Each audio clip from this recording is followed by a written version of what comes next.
पाकिस्तान में एक lower middle class से ताल्लुक रखने वाला इंसान आखिर सियासत में क्यों नहीं आ सकता? सियासी मंजरनामे में वो अपना जो शराकतदारी है उसकी वो क्यों नहीं हो सकती? क्या इसके पीछे कोई इकोनॉमिकली वजूहात हैं, सोशली ऐसी चीज़ें होती हैं, कल्चर में ऐसी चीज़ें डेवलप हो चुकी हैं, या इसके पीछे साइकोलॉजिकल कुछ इफेक्ट्स होते हैं? तो तैयब हम पहले ही बातचीत कर रहे थे दोस्त मिल बैठ के। तो इसके पीछे क्या वजूहात होती हैं ऐसी कि एक आम बंदा, एक मिडिल क्लास से ताल्लुक रखने वाला इंसान आखिर सियासत में क्यों नहीं आ सकता? क्या इसके लिए ज़रूरी है कि इतना बैंक बैलेंस? आईनी तौर पे तो देखा जाए तो आ सकता है। उसमें तो किसी किस्म की किसी रिक्वायरमेंट नहीं है कि हम्म। आप स्पेसिफिक जो है क्लास से ताल्लुक़ रखें या आप स्पेसिफिक एरिया से ताल्लुक़ रखें तो आप आएंगे। जी जी। ये सारी जो चीज़ें हैं वो कॉन्स्टिट्यूशनल नहीं है। हम्म। ज़्यादातर इसको कहा जा सकता है कि ये सोशली हैं। सिस्टम को इस तरह से डेवलप कर दिया गया हुआ है और उसके बाद जो साइकोलॉजिकली जो है ना वो चीज़ें ज़्यादा इसमें करती हैं। हम्म। सबसे पहले तो देख लें कि असल में हुआ ये कि जब पाकिस्तान आज़ाद हुआ, पाकिस्तान आज़ाद होने के बाद जो ट्रांसफॉर्मेशन ऑफ पावर हुई वो भी एलीट के पास ही गई। हम्म। ठीक है, और उसके बाद ओन वर्ल्ड एलीट के पास ही रही।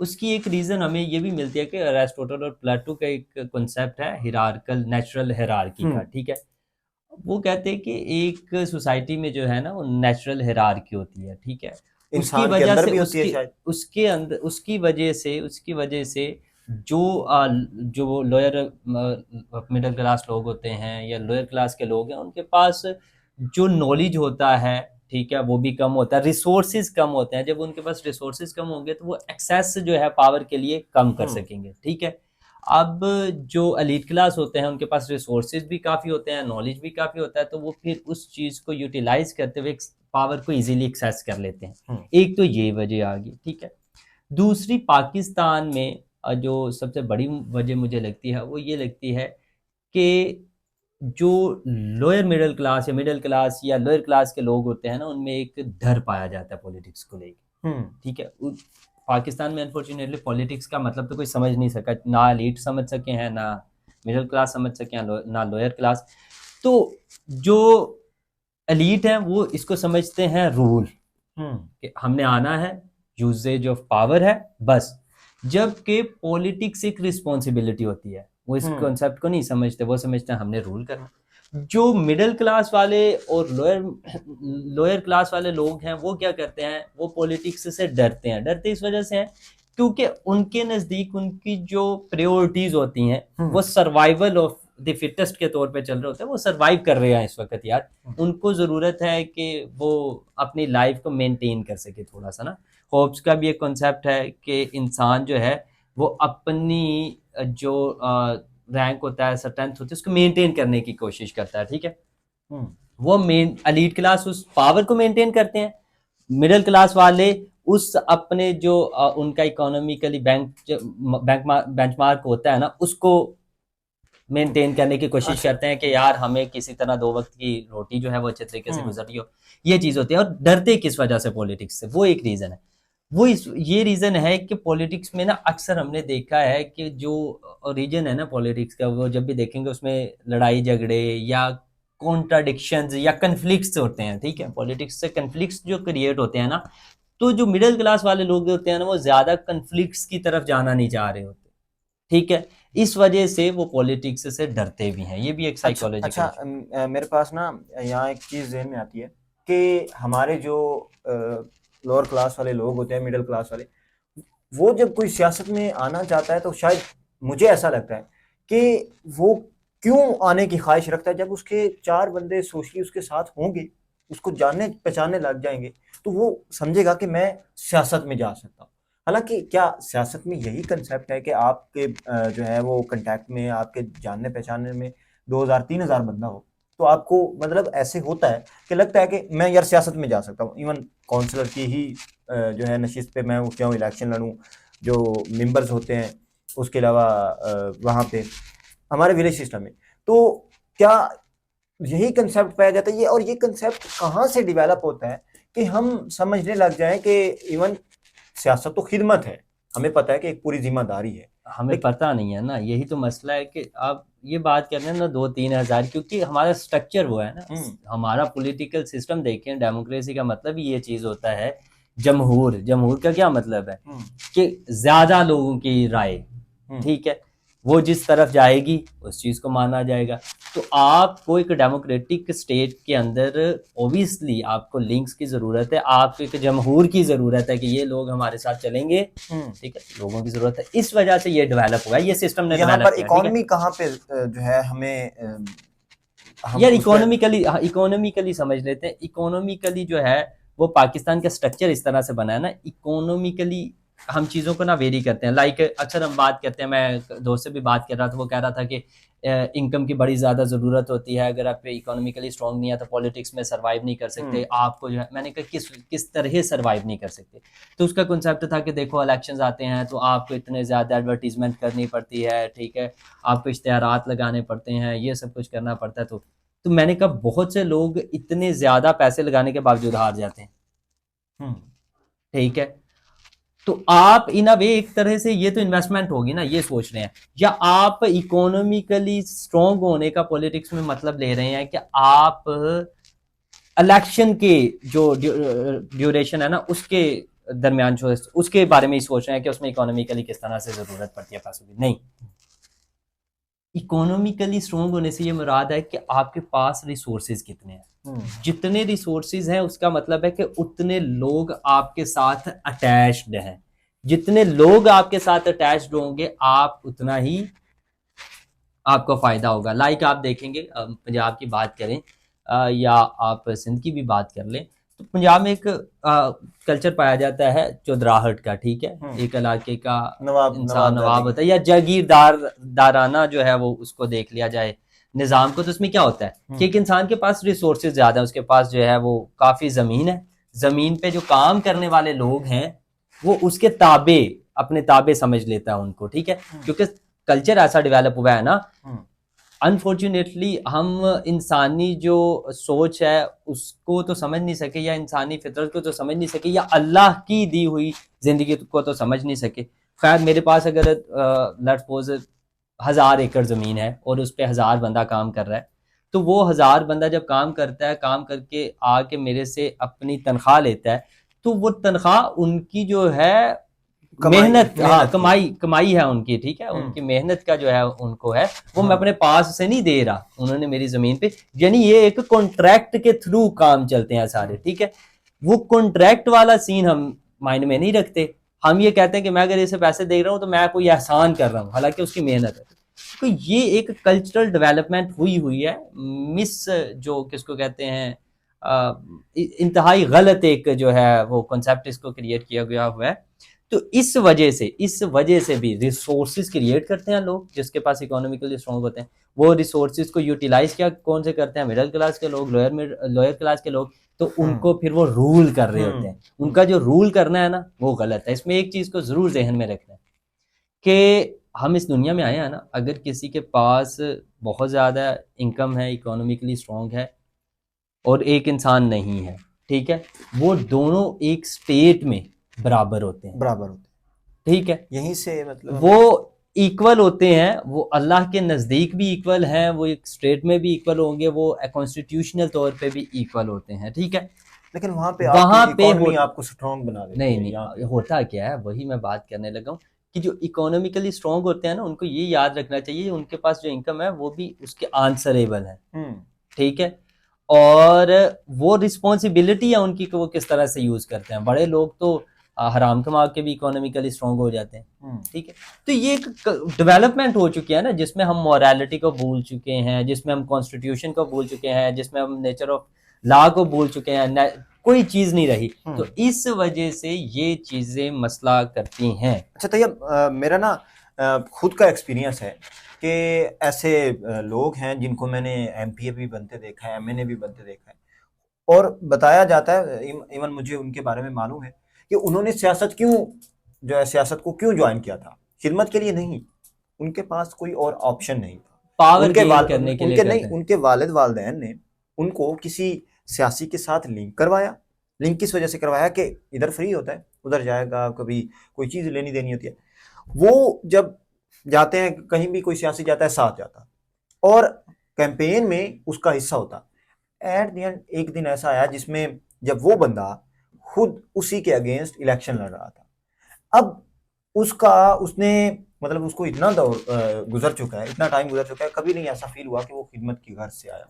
यही तो बात है ना कि पावर गेन करना एक अलग मकसद कॉन्सेप्ट है, मतलब वही क्या था। रिस्पॉन्सिबिलिटी टेक करना एक अलग कॉन्सेप्ट है, ठीक है। हम्म, पावर जो है वो एक सेंटर में है, ठीक है, हम्म। और एक बहुत ही स्फेरिकल जो है सर्कल के अंदर पड़ी हुई है, ठीक है। उसको जो भी उसकी देखे। रीजन ये हाँ, उसकी रीजन ये है कि पाकिस्तान की जो आवाम है या पाकिस्तान के जो लोग हैं, डेमोक्रेसी है, डेमोक्रेसी में होने का मतलब यह है कि हर एक इंसान को कम से कम थोड़ा नहीं, थोड़ा सा 1% तो इंटेलिजेंट होना चाहिए, उसको पॉलिटिकल नॉलेज तो 1% होना चाहिए। यहाँ लोगों को पॉलिटिकल नॉलेज ही नहीं है।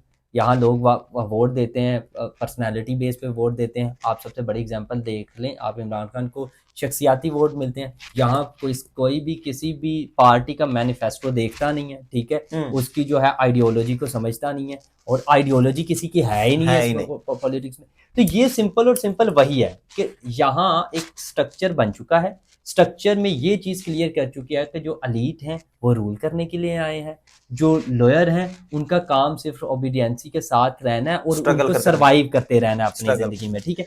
तो वो सरवाइव कर रहे हैं और अलीट क्लास वाले रूल कर रहे हैं, और ये सालों साल सदियों से चलता आ रहा है। वही चीज़ चल रही है सेम कॉलोनाइजेशन की तरह, ठीक है। अंग्रेज आए, अंग्रेज के पास अपॉर्चुनिटीज ज़्यादा थी, रिसोर्सेज ज़्यादा थे, उनकी जो डेवलपमेंट्स थी और आइडियोलॉजी थी वो स्ट्रॉन्ग थी हमसे, ठीक है। वो आए और उन्होंने आके हम पे रूल भी किया, और वही स्ट्रक्चर को ट्रांसफॉर्म कर दिया नेक्स्ट हमारे पाकिस्तान में। अच्छा, तो ये अगर हम ना हिस्ट्री में थोड़ा जाकर देखें तो अंग्रेज जब हमारे ऊपर हुकूमत कर रहे थे तो दो के वो सियासी तौर पर भी असर रसूख उनका उनका ही था, लेकिन ना वो रूल करने के लिए उहदों पर थे।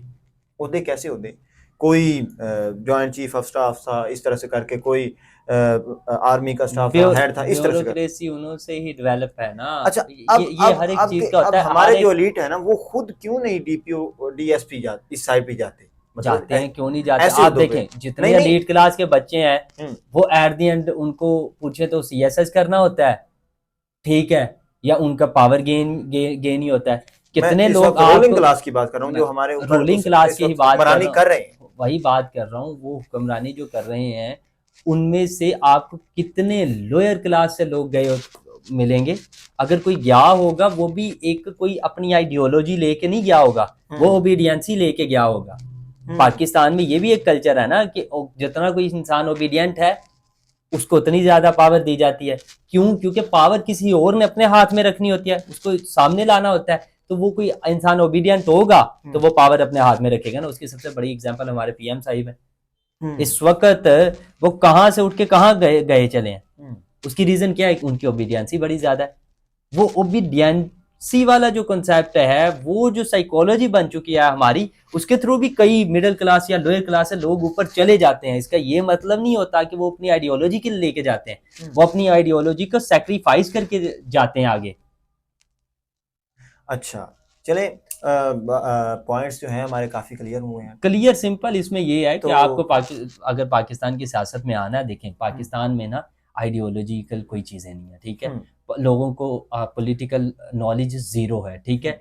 इस वजह से अगर आपको पाकिस्तान में आना है तो आपको रिसोर्स क्रिएट करने पड़ेंगे, लोगों को अपने साथ मर्ज करना पड़ेगा, लोगों को लगे कि आप उनके लिए बहुत ज़्यादा जो है शो ऑफ करना पड़ेगा, ठीक है, ठीक है, तशहीर करनी पड़ेगी। और उसके लिए आपको इकोनॉमिकली थोड़ा स्ट्रॉन्ग भी होना पड़ेगा, ठीक है। आपके लिंक्स इकोनॉमिकली स्ट्रॉन्ग होने से भी ज़्यादा कि आप लिंक्स जो हैं वो स्ट्रॉन्ग क्रिएट करें और अपनी पर्सनैलिटी को लोगों के साथ रिलेटेबल बनाएं और आप कामयाबी। अच्छा, मेरा ना एंड पे आखिर में एक सवाल है आपसे भी, तो और इसमें एक और चीज, एक पॉइंट और, एक और पॉइंट, एक लास्ट में एक और पॉइंट आपको जरूर बताता चलूं कि पाकिस्तान की पॉलिटिक्स में एक और पॉइंट होता है दहशत फैलाने वाला अपनी, ठीक है। मैं बता चुका हूँ कि जो मिडिल क्लास के लोग हैं ना वो इनसिक्योर होते हैं, ठीक है, वो सरवाइव कर रहे होते हैं, ठीक है। तो वो इन चीजों से डरते हैं, उनको डराया जाता है, वो डर जाते हैं, डरते हुए आपको वोट दे रहे हैं, आपको सपोर्ट कर रहे हैं। तो ये भी एक बहुत बड़ा फैक्टर है। अच्छा, जो कि हमारी कॉन्स्टिट्यूशन में देख रहे हैं, ऐसा ही है। ये अभी जो 27वीं तरमीम हुई उसमें ये चीज की गई। उसके बाद जब खान साहब को जो है वो उठाया गया था, हटाया गया था, हम्म। उस वक्त भी ये सारी चीजें हुई। तो ये जब भी कोई आता है तो उसमें ये प्रेशराइज किया जाता है, प्रेशराइज करके आपको अपने मुताबिक चलाया जाता है। अच्छा तैयब, मेरा ना आपसे भी और तैयब आपसे भी एक सवाल है यहाँ पे कि पाकिस्तान यहाँ पर खुद को डेमोक्रेटिक स्टेट कहता है, आपके तनाजुर में, और आप भी बताइएगा पाकिस्तान ने क्या है कभी असल नहीं, में, क्या क्या यहाँ पर अभी भी मुनारकी है? मैं हमेशा क्योंकि कहता ये हूँ मार्शल लॉ तो नहीं, चल रहा है। मोनार्की तो नहीं है, इसमें ख्वाजा आसिफ साहब ने बहुत अच्छा लफ्ज दे दिया, अच्छी हाइब्रिड बात है, हाइब्रिड हाइब्रिड मॉडल स्टेट। है ये कभी भी डेमोक्रेसी पाकिस्तान की नहीं है, ना पाकिस्तान ने इसको कभी अडॉप्ट किया है, इसको इम्पोज किया गया था, ठीक है, अंग्रेजों की तरफ से, हम उसको लेके चल रहे हैं, हमें तो नहीं, डेमोक्रेसी का पता ही नहीं है ना। वन वर्ड बताइए ना कि ये फिर कौन सी स्टेट है अगर democratic? Hybrid hybrid hybrid democratic state, democratic तो मैं 1% भी नहीं कहूंगा, खैर, तो मुनार्की भी नहीं कहा जा सकता। देखिए इसमें कुछ लोगों के कंसल्टेंट्स के साथ सब कुछ चलता है, ये नहीं कहा जाता कि सुप्रीम पावर किसी एक इंसान के पास है, ठीक है, लाइक एस्टेब्लिशमेंट तो कहा जाए, सुप्रीम पावर नो डाउट उनके पास चाहे है, डमी भी उनके है पास है, लेकिन है नहीं तो नहीं, सही। देखिए सुप्रीम पावर उनके पास है, लेकिन अगर पॉलिटिशियंस जितने हैं पाकिस्तान के, अगर वो सारे मिल जाएं और एस्टैब्लिशमेंट के अगेंस्ट हो जाएं, तो क्या ये स्ट्रक्चर चलेगा? नहीं, कभी नहीं चलेगा। एस्टैब्लिशमेंट कभी भी इस चीज को मेंटेन नहीं कर सकेगी, क्योंकि सबसे स्ट्रॉन्ग, मैं हमेशा कहता हूं, पाकिस्तान में अभी भी पॉलिटिशियंस ही हैं, वो इस चीज को समझ नहीं रहे।